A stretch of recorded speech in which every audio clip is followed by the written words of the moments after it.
Hi everyone, welcome back to our channel. So today we are going to start with the unit third, that is mental hygiene and mental health. So before starting with this unit, let's quickly see what are the learning objectives.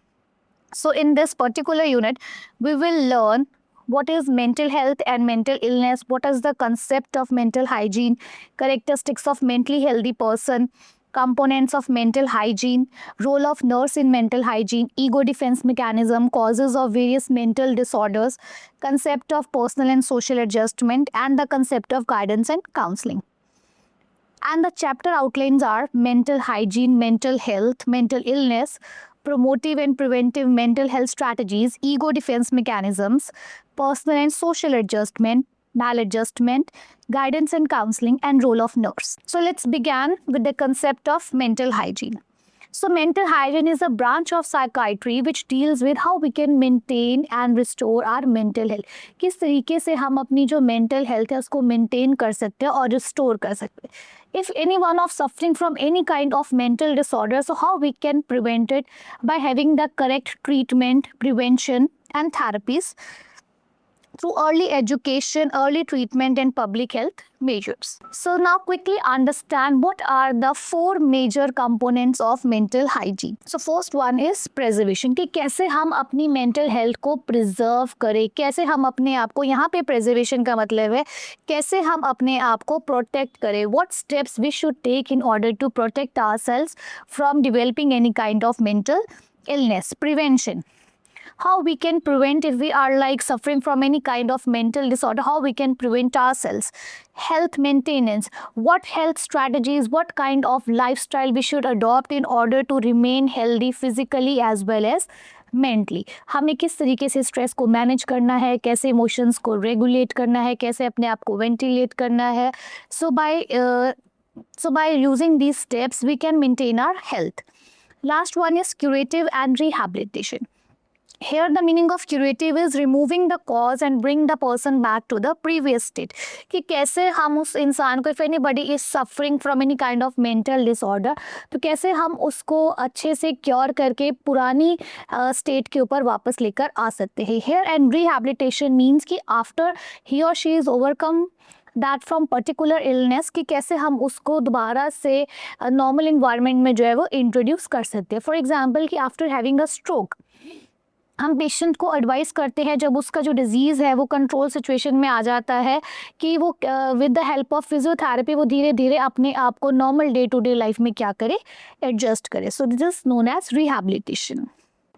So under preservation we can pay attend warning signs if we have any kind of like warning signs mental illness में क्या होते हैं कि अगर आपका कुछ भी करने का दिल नहीं कर रहा है, you are not able to maintain your personal hygiene, you are not able to get out of your bed, you are not able to make routines, if there are certain things. So these are the warning signs. Get routine medical care. As we like go for a routine blood test, same as we have to go for a routine mental health checkup. Get help when needed. Nowadays there is so much social stigma for taking help from psychologist or psychiatrist. So we must have to understand, we have to break this stigma because everybody is different. हर एक की जो capability है, ability है किसी भी problem को solve करने की, वो अलग अलग है. Some people are able to solve their problems, but some people are not able to solve their problems. That time they need the help of some other one in order to restore and calm their mindset with the help of some professional. Do self-care. So indulge in those practices which help you to maintain yourselves, engage in daily exercise, eat healthy diet, time routines, right, and do emotional regulation as well.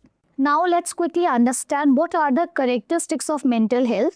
So according to examination point of view, this question is asked every time. Sometimes it is asked in 5 marks, sometimes it is asked in 2 marks question. So it is very, very important to understand what are the characteristics of mental health. First one is own philosophy of life. Here own philosophy of life means the person who is mentally healthy, उसके खुद के कुछ values होंगी, उसके कुछ खुद के terms and conditions होंगे जिसके ऊपर उसने अपनी सारी life को based किया हुआ है. Sense of self evaluation means अपने आप को इंट्रोस्पेक्ट करना, अपने आप को इवैल्यूएट करना, what are my strengths, what are my weakness, मुझे कहाँ पे क्या जो चीज़ की रिक्वायरमेंट है वो चाहिए। उसके बाद है open minded, how they are like dealing with the problems, right.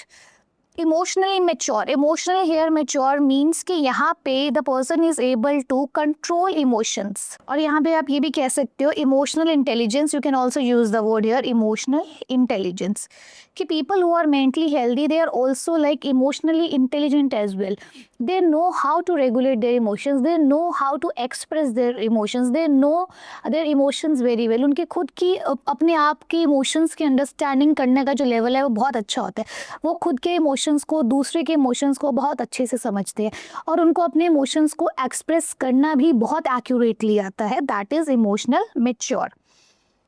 A balanced self regarding sentiment, they live a very balanced life, they are socially adjustable, they have a realistic approach towards life। वो कभी भी imaginative चीज़ों में जो है वो नहीं believe करते, they always set or reach those goals which are realistic, which are approachable।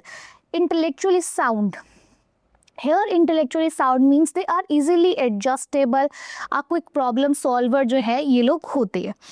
Bravery facing failures, people who are mentally healthy have a very open and open mindset, if they are like not able to fulfill certain goals, if they are not able to fulfill certain things, so they can like approach this thing with a very positive way. वो बहुत positively failures के साथ जो है वो deal करते हैं। They are very punctual as well, they like give value to time, they are very punctual, they want to do each and every task on time, varied in trust। people who are mentally healthy, ठीक है अगर ये mentally healthy है, they have also varied kind of interest as well। ये लोग क्या करते हैं, after like having their day to day routines, they have certain habits जिनको ये अपने रोज़मर्रा में फॉलो करते हैं। If they love painting, they learn painting, if they love any kind of art and craft, they do such things, right? So these are the various characteristics of mentally healthy person। So now quickly understand what does the term mental illness means। Mental illness here means that जब हमारा खुद को लेके बहुत ही distorted, बहुत ही confused view है, जब हम अपने आप को ही मेंटेन नहीं कर पा रहे हैं, अपने रिलेशनशिप्स को मेंटेन नहीं कर पा रहे हैं, अपने इन्वायरमेंट के साथ नहीं अडेप्ट कर पा रहे हैं, that is known as mental illness. जैसा कि मैंने आपको पहले बताया, वार्निंग साइंस में किसी भी मेंटल इलनेस के जो स्टार्टिंग के वार्निंग साइंस होते हैं वो कुछ ऐसे होते हैं, इरिटेटेड मूड रहते हैं, लो ऑन एनर्जी रहते हैं, आपके एपिटाइट्स में जो है वो इरेगुलर हो जाते हैं, स्लीप साइकिल्स इरेगुलर हो जाते हैं, आप अपने पर्सनल हाइजीन नहीं मेंटेन कर पाते हो, right. So these are the some warning signs of mental illness. So let's quickly review what are the warning signs. Mark change in personality, आपकी पर्सनालिटी में बहुत ही ड्रास्टिक चेंज आता है। यू हैव कन्फ्यूज थिंकिंग, आपको confuse thinking होती है, you will not able to decide what to do and what not to do. आपको फॉल्स बिलीव्स होते हैं, हॉलुसिनेशंस होते हैं, हर चीज़ को लेके आप बहुत एक्सेसिवली जो है वो सोचते हो, राइट। एंड उसके बाद है प्रोलॉन्ग्ड सीवियर डिप्रेशन भी हो सकता है, विड्रॉल सिम्टम्स भी हो सकते हैं।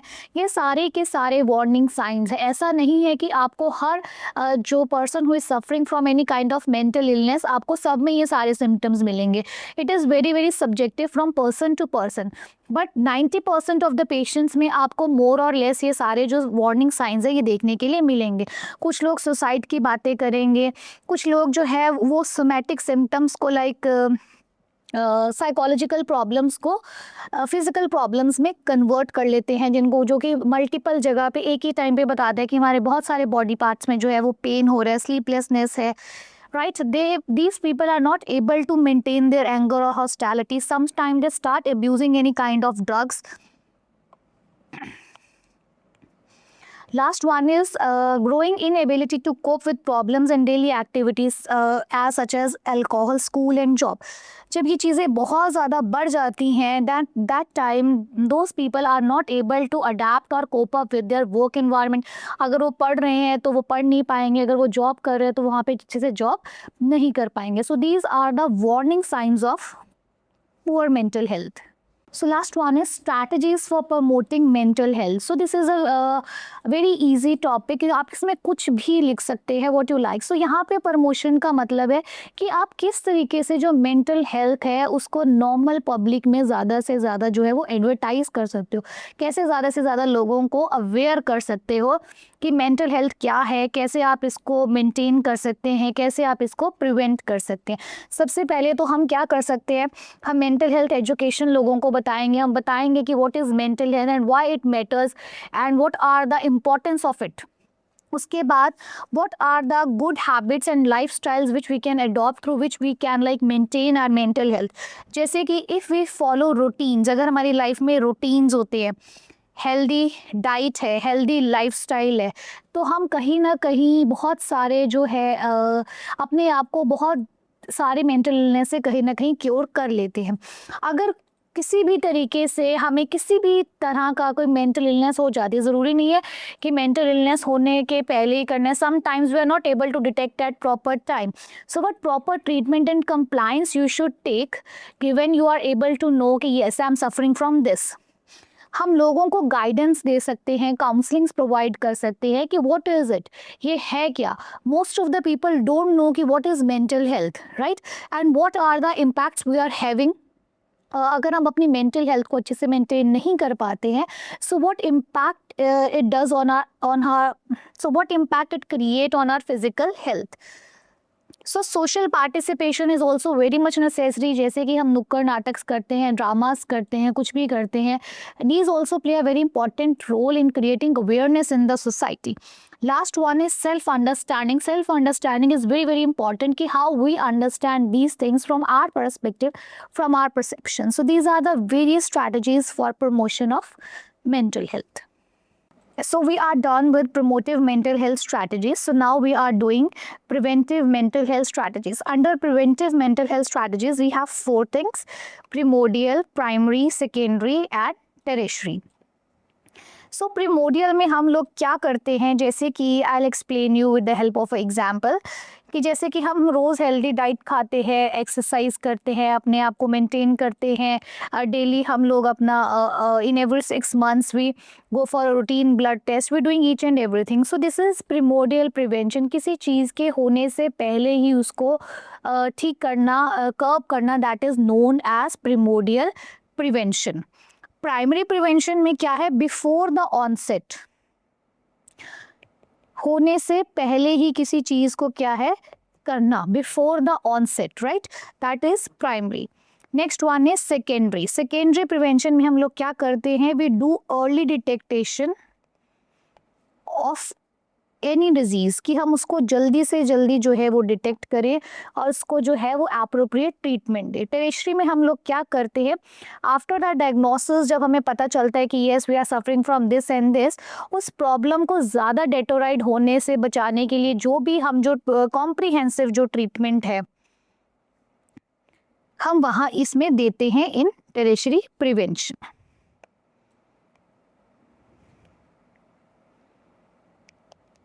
Right, so these are the preventive mental health strategies, that is primordial, primary, secondary and now we are doing strategies of secondary prevention कि हमें secondary prevention में what strategies we can use। हमें continuous assessment करानी चाहिए, early diagnosis कराना चाहिए, mass screening करनी चाहिए, medication करनी चाहिए, we can give psychotherapist ताकि हम early stage के ऊपर ही जो problem है उसको क्योर कर ले, उसको पहले ही उसकी डिटोराइजेशन होने से पहले ही हम उसको सेफ साइड पे कर ले। जैसे कि जब ब्रेस्ट कैंसर का जो रेशो है वो इंक्रीज होने लगा था, आपने देखा होगा जगह जगह जो वो वैन्स है वो खड़ी रहती थी किसी भी टेंपल के बाहर, गुरुद्वारे के बाहर, you can see that vans. वो मास स्क्रीनिंग थी कि जल्दी से जल्दी अगर किसी को कोई भी प्रॉब्लम है तो उसको अगर किसी में कोई भी साइन एंड सिम्टम है तो उसको अर्ली डिटेक्ट किया जाए। नाउ द टाइम्स हम AI का भी यूज़ करते हैं so that we can detect early things, कि हम पहले से ही देख सकें कि जो कोई भी चीज़ है वो आगे जाके हमारे लिए ज़्यादा प्रॉब्लमेटिक ना हो जाए। So these things you can done for secondary prevention.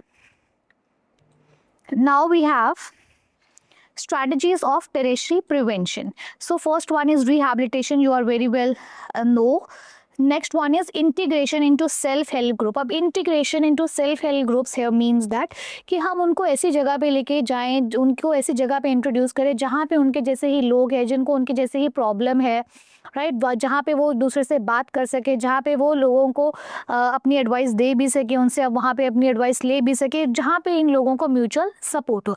Like for example जो ग्रुप थेरेपीज होती हैं उसमें क्या होता है, सेम इंडिविजुअल्स को ही बिठाया जाता है जिनको सेम लेवल की प्रॉब्लम्स होती हैं, ताकि वो एक दूसरे को मोटिवेट करें, एक दूसरे के साथ अपनी प्रॉब्लम्स को शेयर करें, जहाँ पे कि गिव एंड टेक हो.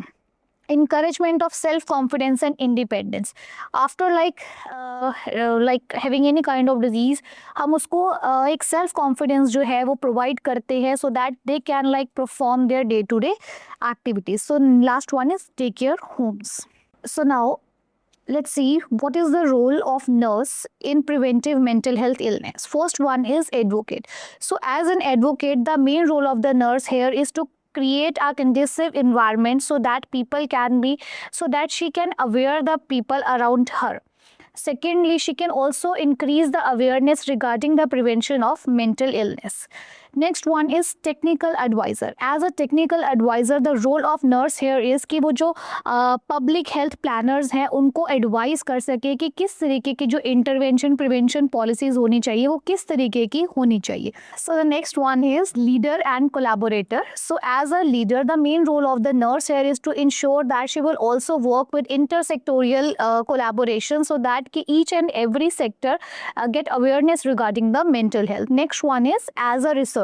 So as a researcher, what a nurse can do here is he or she can participate in nurse related activities so that it can enhance evidence based practice, so that ज़्यादा से ज़्यादा जो practical knowledge है that they can gain. The last one is professional care providers. So as a professional care providers, you can give direct intervention to general public, families and patients regarding the mental illness. As we have seen that this prevention is not majorly given any kind of importance. So it's the duty of the nurse to give a proper kind of information and awareness session on mental illness. So that is all about the role of a nurse in preventing of mental illness. So our next topic is ego defense mechanisms. So ego defense mechanisms, let's understand it by the meaning. Ego means here ego, defense here means protection. Mechanisms here means methods.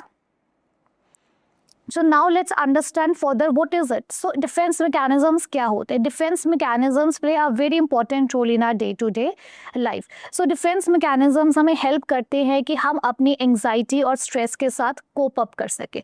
When we have to cope up with these things, we always use defense mechanism. Sometimes we are unaware that we are using it. Sometimes we are aware and sometimes we are conscious that we are using it. So ego defense mechanisms are those mental mechanisms which our ego reality is protected. अब ego defense mechanisms करता क्या है, जो हमारी ego को क्या करता है, protect करता है by translating into something that we can handle. उसको उस चीज़ में convert करता है जिस चीज़ को हम socially emotionally क्या कर सके, handle कर सके. तो जैसे कि मैंने पहले बात की, कुछ जो आपके डिफेंस मैकेनिज्म्स होते हैं वो आप अनकॉन्शियस लेवल पे यूज़ करते हो, कुछ डिफेंस मैकेनिज्म्स आप कॉन्शियस लेवल पे यूज़ करते हो and some are semi conscious. So इनका मेन काम क्या होता है, ये आपको हेल्प करते हैं एंग्जाइटी और जो स्ट्रेस, कॉन्फ्लिक्ट, इन सब चीज़ों से डील करने के लिए. It will help you. So defense mechanisms are further divided into 4 categorizations. So the first one is pathological psychotic defense mechanisms. अब जो ये psychotic defense mechanisms हैं, usually they are used by those individuals who are suffering from any kind of psychotic disorders. जो किसी भी तरीके के psychotic disorders के साथ सफ़र होते हैं वो ये लोग होते हैं. Usually they are not in contact with reality.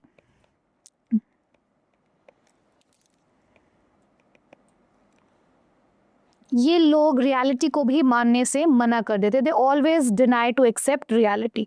So that is pathological. Next one is immature. जब आप किडिश तरीके से, इमेच्योर तरीके से चीज़ों को डील करते हो, यूजुअली इस तरीके के डिफेंस मैकेनिज्म्स है बहुत ज़्यादा वो और उनमें देखे जाते हैं जो एक्सट्रीम स्ट्रेस या एंग्जाइटी के अंदर है.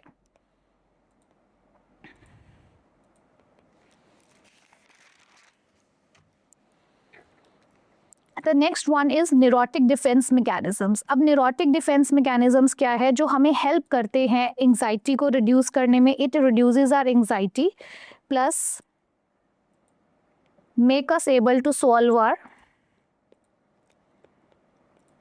इमोशनल प्रॉब्लम्स और कॉन्फ्लिक्ट्स. अब जो ये डिफेंस मैकेनिज्म्स होते हैं ये मेच्योर होते हैं as compare to the immature defence mechanisms. Right, we will do further कि इमेच्योर कौन से होते हैं, मेच्योर कौन से होते हैं. यूजुअली ये एडल्ट्स में देखे जाते हैं और ये अनकॉन्शियस होते हैं. Right, the last one is mature defence mechanism. जब आप हेल्दी तरीके से, कंस्ट्रक्टिव तरीके से स्ट्रेस के साथ डील करते हैं, तब हम उसको बोलते हैं mature defence mechanism. So these are the basic 4 categorisation of defence mechanism. Now let's do कि कौन सी कैटेगरी के नीचे कौन से डिफेंस मैकेनिज्म जो है वो होते हैं.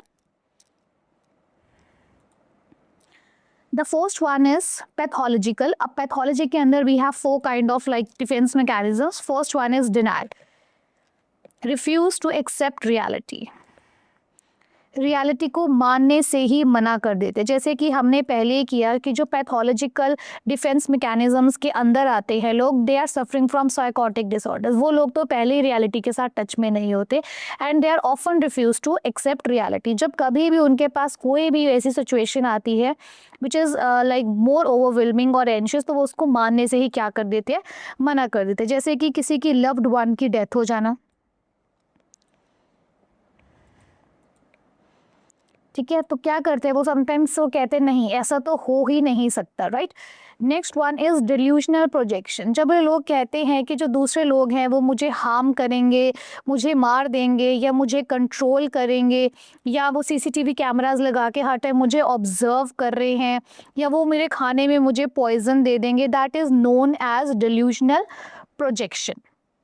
राइट, सो जैसे कि किसी का मानना है कि जो मेरा बॉस है उसने मुझे खाने में पॉइजन दे दिया सो दैट कि मैं यहाँ से चला जाऊँ, या so that I can like quit the job.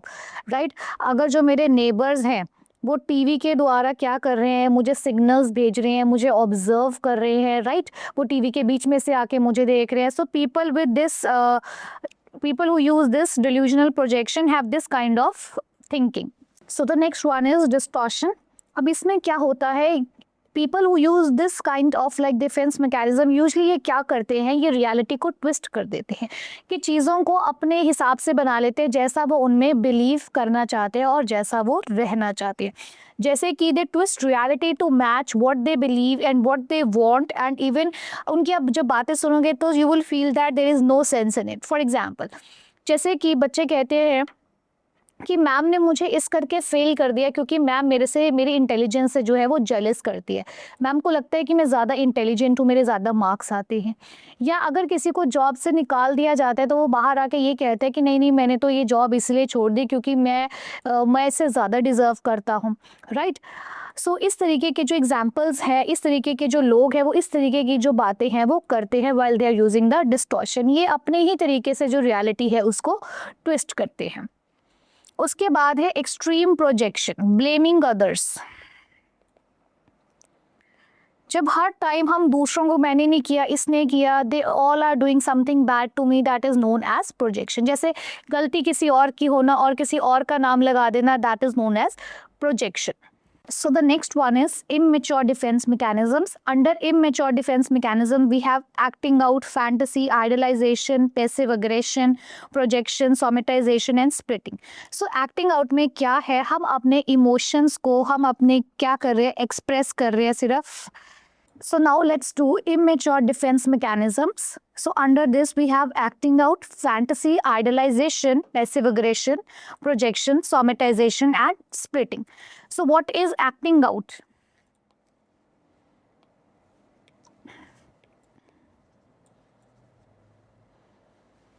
Acting out क्या है? जब हम चीज़ों को सिर्फ इमोशनली एक्सप्रेस कर रहे हैं without saying any kind of words, बस जब हम इमोशन एक्सप्रेशंस ही दे रहे हैं बट हम किसी भी तरीके का कोई जो एक्शन है वो नहीं कर रहे हैं, that is known as acting out. For example, जब हम एक बहुत गुस्सा आ रहा है, दरवाज़ा ज़ोर से पटक देना या चीज़ों को इधर उधर फेंक देना, इस तरीके के जब चीज़ें कोई करता है, that is means the person is acting out using this kind of defence mechanism, right? Only showing his or her emotions, right?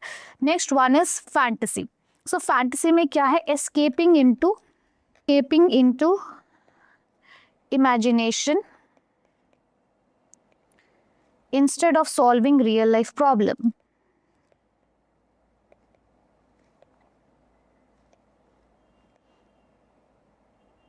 So what people do with this kind of defense mechanism, they always live their life in imaginations. वो हमेशा imaginations जो है वो create करते हैं, fantasies जो है वो create करते हैं. For example, कि बहुत सारे लोग जो है वो डे ड्रीमिंग करते हैं और सोचते हैं कि कैसे हम बिना हार्ड वर्क के और बिना स्टडी के जो है वो सक्सेस हो जाएं, right? Next one is idolization. In this, the person is like continuously talking about another person's positive things and ignoring his or herself completely. वो दूसरों के ही positive traits के बारे में, behaviors के बारे में unconsciously बात करते हैं. For example, there are some people like who continuously say praising वो to his or her boss कि जो boss है वो बहुत अच्छे हैं, उनका nature बहुत अच्छा है, he or she is very intelligent. So this is idolization. Next one is passive aggression. जब आप अपने गुस्से को इनडायरेक्टली या पैसिवली शो करते हो, that is known as passive aggression. जैसे कि अगर जो बच्चे हैं वो पेरेंट्स की बात नहीं मानते, कि जो पेरेंट्स हैं वो उनको उनकी मनपसंद की चीज़ें ला के देना बंद कर देते हैं, या अगर उनका बच्चे उनके अकॉर्डिंग नहीं चलते तो वो उनको कहीं पे लेकर नहीं जाते हैं, like they cancel out the like plans for like anything. Next one is projection. जब आप किसी और को ब्लेम करते हो, किसी और के ऊपर अपनी फीलिंग्स थॉट्स को जो है वो डालते हो, that is known as projection. So the next one is projection. When you blame someone else for your own mistakes. For example, अगर कोई सर्जन है बट उसका जो पेशेंट है वो आफ्टर द सर्जरी ही और she is not responding well, तो वो क्या करता है, वो कम्प्लीटली अपने इस थॉट को नर्स के ऊपर शिफ्ट कर देता है कि बिकॉज ऑफ हर कि जो मेरा पेशेंट है वो अच्छे से रिस्पॉन्ड नहीं कर रहा है. Next one is somatisation. Somatisation में क्या होता है, आप साइकोलॉजिकल सिम्टम्स को फिजिकल सिम्टम्स में कन्वर्ट कर लेते हो. जैसे कि आपने देखा होगा, जब कभी भी हम बच्चों को बोलते हैं कि चलो होमवर्क करते हैं, दे ऑलवेज सेज कि हमारे तो पेट में दर्द हो रहा है या हमारे सिर में दर्द हो रहा है, राइट? जब आप वो कहते हैं कि हमारे स्टमक एक हो रही है, हेड एक हो रही है, but there are not having any kind of medical cause. So इस तरीके इसको हम बोलते हैं somatization. Next one is splitting. So या तो ये लोग कहेंगे कि हर चीज़ बहुत ही अच्छी है, या तो ये कहेंगे ये चीज़ बहुत ही अच्छी है. They are people like they are no in between. So या तो ये कहेंगे ऑल आर गुड, या तो ये कहेंगे all are bad, right? For example I give you a example. एक सिचुएशन है कि अगर इनके फ्रेंड ने इनको दोबारा से कॉल बैक नहीं किया कहने के बाद भी, सो ये किस तरीके का स्टेटमेंट दे सकते हैं, कहेंगे हाँ वो तो बहुत गंदी है, या उसको तो मेरी केयर ही नहीं है. इस तरीके के जो एग्जाम्पल्स जो है ये दे सकते हैं. उसके बाद या अगर इन्होंने खुद भी कभी मिस्टेक कर दी हो या खुद भी कभी कुछ कर दिया हो, सो ये कहेंगे yes I am a failure, I can't do anything right, this and that. So that is splitting. So next we will do neurotic defense mechanisms. Under neurotic defense mechanisms we have displacement, internalization, isolation, rationalization, reaction formation, regression, repression, undoing and withdrawal. So let's understand the first one, displacement. जब हम अपने thoughts किसी और के ऊपर transfer कर देते हैं, that is known as displacement. A student who is angry at his or her professor due to low grades or due to like having a miscommunication or something else, due to some conflict with the teacher, वो क्या करेगा, वो अपने इस thought को अपनी mother के ऊपर shift करेगा या अपने sibling के ऊपर shift करेगा. Same as if someone's boss has scolded his or her. सो वो क्या करेगा, घर जाके अपने वाइफ और बच्चों को डांटेगा. So this is known as displacement, when we are transferring our unacceptable thoughts, feelings और impulses to some other person. Next one is intellectualization. So in what happen in this, जब हम इसमें लॉजिकल तरीके से लॉजिकल तरीके से चीज़ों के साथ डील करते हैं, right? So that is known as intellectualization. So what happened in this, we use logical thinking in order to solve a problem. For example, if somebody is like diagnosed with any kind of medical problem, right, he or she will not get like overwhelmed or having a tense situation. वो क्या करेंगे, वो सही तरीके से उसकी पूरी क्या करेंगे, इंफॉर्मेशन निकालेंगे, किस तरीके से वो उस चीज़ के साथ डील कर सकते हैं. That is done in this. Next one is isolation. Isolation में क्या है इन दिस, कोई भी जो पर्सन है इसमें वो किसी भी जब इवेंट को, सिचुएशन को डिस्क्राइब करता है, ही और शी डिस्क्राइब एनी इवेंट और situation without having any emotions. वो हमेशा ऐसे बताता है, वो ऐसे एक्सप्लेन करता है किसी भी इवेंट को जैसे उसके साथ कुछ ऐसा बड़ा नहीं हुआ है, बिल्कुल ही नमनेस के साथ बताता है. फॉर एग्जाम्पल, अगर कोई wife, for example, if a wife is like telling कि how his husband has been murdered, कि कैसे उसके husband का murder हुआ, तो जब वो अपनी event या अपनी situation के बारे में बता रही है, so वह she is not showing any emotion or any feeling. That is known as isolation. Next one is rationalisation. What happen in rationalisation, जब आप अपनी मिस्टेक्स के लिए, अपनी गलतियों के लिए रैशनल थिंकिंग, लॉजिकल रीजंस जो है वो देते हो, that is known as rationalisation. ठीक है, जबकि जो सामने वाले को लगे कि नहीं हाँ इसने ये ऐसा इसीलिए किया क्योंकि इसकी ये मजबूरी रही होगी, जब आप इस तरीके की चीज़ों का यूज़ करते हैं, that is known as rationalisation. For example, a very common rationalisation in student life, कि हम इस करके फेल हो गए क्योंकि मैम ने हमें अच्छे से नहीं पढ़ाया, या जो मैम है जब वो पढ़ाते थे हमें कुछ भी समझ नहीं आता था, right? This is known as rationalisation. Next one is reaction formation. जब आप अपनी एक्चुअल फीलिंग से ऑपोजिट जो है वो रिएक्ट करते हो, that is known as reaction formation. जो आपकी एक्चुअल फीलिंग है वो नहीं शो करते, बट जो उससे अपोजिट फीलिंग है वो शो करते. For example, you don't like a teacher, but you will always show कि हाँ आपको मैम बहुत लाइक करते हैं, you are our favourite one, this and that. Many students like do this. Next one is regression. अब regression में क्या है, when we like come back and when we like revert to an earlier stage of development, that is known as regression. For example, क्या होता है regression में, जब हम दोबारा से ही अपनी किसी पहले वाली स्टेज के ऊपर ही, डेवलपमेंटल स्टेज के ऊपर ही वापस आ जाते हैं, that is known as regression. जैसे कि कभी कोई एडल्ट है, उसको गुस्सा आता है तो वो चीज़ें फेंकने लगता है, टेम्पर टैंट्रम्स शो करता है, that is known as regression. Next one is repression. जब आप अपने थॉटफुल एक्सपीरियंसेस को, फीलिंग्स को क्या करते हो, दबाते हो, that is known as repression, ताकि वो आपके कॉन्शियसनेस में ना आ सके, that is known as repression. हो सकता है आपकी कोई पेनफुल मेमोरी हो, किसी लव्ड वन की डेथ हो, कोई ऐसी सिचुएशन हो जिसको आप रिमाइंड नहीं करना चाहते, and you are like repressing those information into your unconsciousness. Next one is undoing. अपने बिहेवियर को अनडू करना, अपने अनहेल्दी, अपने थ्रेटनिंग बिहेवियर को अनडू करना, उसको सही करना, that is known as undoing. For example, कि किसी हस्बैंड ने अपनी वाइफ को अनइंटेंशनली डांट दिया, बहुत ज़्यादा डांट दिया, किसी सोशल सिचुएशन में डांट दिया. So what he will do now, अब वो क्या करेगा, वो घंटों उसके पास बैठा रहेगा, फिर उसकी प्रेस करेगा, नहीं मैंने ये ऐसा इसलिए किया, नहीं मैं ऐसा नहीं करना चाहता था. So he will spend like many time with his wife so that वो उसको कंसोल कर सके, दोबारा से अपने बिहेवियर को क्या कर सके, अनडू कर सके. Last one is withdrawal. Withdrawal में क्या है कि जब हम चीज़ों से दूर भागते, विड्रॉ करते हैं, जैसे कि हम किसी से मिलना बंद कर देते हैं या सोशल इवेंट्स में जाना बंद कर देते हैं, right, removing oneself from the like society, community, friends के साथ आना जाना बंद कर देते हैं, right, that is known as withdrawal. For example, कि एक पर्सन जो है, कभी कभी हम आपने देखा होगा कि हम व्हाट्सएप या जो इंस्टा है, फेसबुक है, कोई भी सोशल नेटवर्किंग साइट है, कभी कभी हम क्या करते हैं, इनको शट डाउन कर देते हैं, बंद कर देते हैं ना, क्योंकि कभी कभी इसमें हमारी बहुत ही पेनफुल मेमोरीज जो है वो रहती हैं. So that is known as withdrawal. So with this we are done with our neurotic defense mechanisms. So now the last level is level 4, that is mature defense mechanisms. Under mature defense mechanism we have altruism, anticipation, humor, identification, introjection, sublimation, suppression, compensation.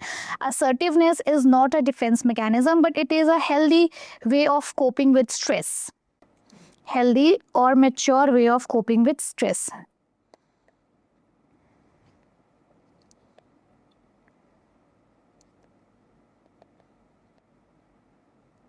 right?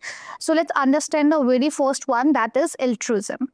In this, the person handles his or her anxiety by dealing in a kind of actness. इसमें क्या करते हैं लोग, क्या करते हैं जब वो कभी परेशान होते हैं, when they feel depressed or stressed, वो क्या करते हैं, वो दूसरे लोगों की जो मदद है वो करनी शुरू कर देते हैं, दूसरे लोगों की जो हेल्प है वो करनी शुरू कर देते हैं. They start doing act of kindness. वो ऐसा इसीलिए करते हैं ताकि वो अपनी प्रॉब्लम से ध्यान हटा के दूसरों की मदद कर सके, अपने आप को डाइवर्ट कर सके. बस ऐसा, बट ऐसा नहीं है कि वो ऐसा इसलिए करते हैं क्योंकि उनको लोगों से एक्सपेक्टेशन होती है कि वो भी हमारे लिए कुछ करे. They do each and everything selflessly. उनको किसी भी चीज़ में कोई भी एक्सपेक्टेशन नहीं होती. ये सिर्फ उनका अपनी प्रॉब्लम्स के साथ डील करने का क्या है, जस्ट एक वे है. Next one is anticipation. Anticipation में क्या होता है, जब प्रॉब्लम के आने से पहले ही आप दिमाग में आइडियाज़ बनाने लगते हो कि हाँ इसके, जब ये प्रॉब्लम आएगी तो हम इसके साथ ऐसे डील कर लेंगे. When you start making ideas और start thinking for coping strategies कि अगर किसी तरीके की ऐसी सिचुएशन आ जाएगी तो हम ऐसे करना शुरू कर देंगे. जब आप पहले से ही चीज़ों को एंटिसिपेट करने लगते हैं, अपने माइंड को प्रिपेयर करने लगते हैं before the problem arises, that is known as anticipation. Right. For example, आपको टीचर ने देख लिया है कि आपने बंक कर लिया, राइट. सो अब आप पहले से ही दिमाग में स्ट्रैटेजीज बनाना शुरू कर देंगे कि हाँ अगर मैम ने हमें बुलाया तो हम क्या बोलेंगे जाके, क्या क्या हम रीजंस देंगे मैम को जाके. That is known as anticipation. Next one is humour. अब ह्यूमर में क्या होता है कि इसमें लोग क्या करते हैं, एंग्जाइटी या स्ट्रेस के साथ डील करने के लिए कितनी भी सीरियस सिचुएशन क्यों ना हो, वो कोई ना कोई ऐसी बात करेंगे, कोई ना कोई ऐसा सोर्स ढूंढेंगे जिसमें कि वो जोक क्रैक करेंगे, सीरियस सिचुएशन में लाफ करेंगे. So that is known as humour. Next one is identification and the further one is introjection. So इन दोनों चीज़ों में आपको एक ध्यान रखना है. जो आइडेंटिफिकेशन होता है डिफेंस मैकेनिज्म, ये एक्टिव होता है प्लस ये कॉन्शियस होता है. और जो इंट्रोजेक्शन होता है ये पैसिव होता है प्लस ये अनकॉन्शियस होता है. क्योंकि इस दोनों में जब मैं इनकी एक्सप्लेनेशन आपको दूंगी then you will like find out कि मैम तो सेम ही बोल रही है, बट सेम होते हुए भी डिफरेंट है.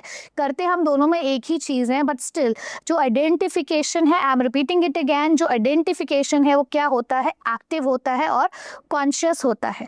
पर जो इंट्रोजेक्शन होता है वो पैसिव होता है प्लस अनकॉन्शियस होता है.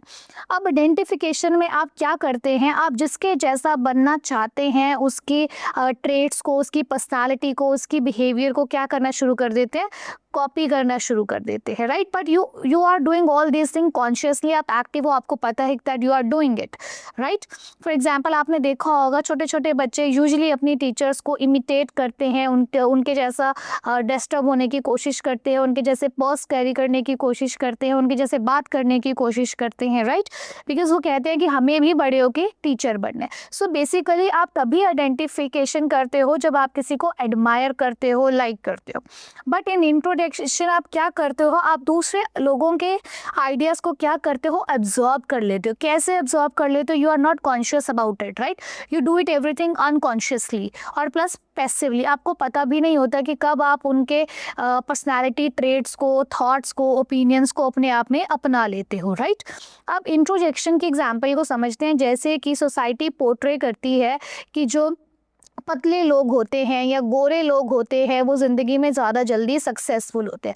अब क्या है, सोसाइटी का इन्फ्लुएंस बहुत है, इसीलिए बहुत सारी फेयरनेस क्रीम्स जो है वो मार्केट में आती हैं, क्योंकि इसके हमारे आइडियाज़ को ऐसे बदला जा रहा है. राइट. कि अगर आप स्लिम है, you look very beautiful, this and that. So this is introjection. हमें पता भी नहीं है कि कब हम इस सोशल इन्फ्लुएंस में जो है, सोसाइटी इन्फ्लुएंस में जो है वो कैसे ड्रैग होते जा रहे हैं. That is introjection. इसमें हमें पता नहीं चलता है कि कब हम लोगों के आइडियाज़ को अपने अंदर अपना लेते हैं, समा लेते हैं. So that is passive plus unconscious. So this is the main difference between identification and introjection. Next one is sublimation. जब आप अपने नेगेटिव चीज़ों को सोशली एक्सेप्टेबल वेज में कन्वर्ट करते हैं, that is known as sublimation. जब नेगेटिव चीज़ों को सोशली एक्सेप्टेबल तरीकों में आप कन्वर्ट करते हैं, that is known as sublimation. जैसे कि आपको बहुत गुस्सा आ रहा है, आपके बॉस ने आपको कुछ कह दिया, राइट? सो अब आप क्या है, आपका जो अपना गुस्सा है वो किस चीज़ पे उतारे, आपके एक बॉक्सिंग पैड पर अपना जो गुस्सा है वो उतारे, that is a socially accepted way. अब ऐसा तो नहीं, अगर आप तोड़ फोड़ करेंगे तो वो सोशली एक्सेप्टेड वे नहीं होगा, बट अगर आप सोशली एक्सेप्टेबल तरीके से किसी भी चीज़ को कर रहे हैं, that is a way of dealing with stress और anxiety. Next one we have suppression. Suppression में हम लोग क्या करते हैं, हम अनवांटेड थॉट्स, फीलिंग्स, मेमोरी, जो भी हमारी पेनफुल थॉट्स, फीलिंग्स और मेमोरीज होती हैं, हम उनको कॉन्शियसली दबाने की कोशिश करते हैं, कॉन्शियसली सप्रेस करने की कोशिश करते हैं, ताकि हम उनको भूल जाए, ताकि हम उनको फॉरगेट कर पाए, राइट? फॉर एग्जाम्पल कि आपकी किसी फ्रेंड से आपकी फाइट हुई है, but on the same time आपके फाइनल एग्जामिनेशंस भी हैं, तो आप कैसे अपने आप को डाइवर्ट करते हो कि चलो इस मैटर को मैं बाद में सॉल्व करूंगी, now I have to concentrate on my studies, right? So this is suppression. Next one is compensation. जब आप अपनी वीकनेस को अपनी स्ट्रेंथ्स के साथ रिप्लेस करते हैं, that is known as compensation. For example, you know that you are not good in theory but you know that you are very good in practicals. Another example can be कि आप academics में इतने अच्छे नहीं हैं but you are a like very good athlete, आपने national international खेला है, so you can easily get a like seat in sports quota, right? So here what you are doing, you are compensating your weakness with your strengths. जब हम अपनी weakness को अपनी strengths के साथ कंपनसेट कर देते हैं, that is known as compensation. Assertiveness के बारे में मैंने आपको ऑलरेडी बता दिया है। It is a mature way of dealing with stress. It is not come under any kind of category और न्यूरोटिक मेच्योर, किसी के अंडर नहीं आता। It is a just way और mature way of dealing with stress. जब आप healthy तरीके से, इमोशनली इंटेलिजेंट तरीके से स्ट्रेस के साथ डील करते हो, that is assertiveness. This is all about defence mechanisms. Thank you.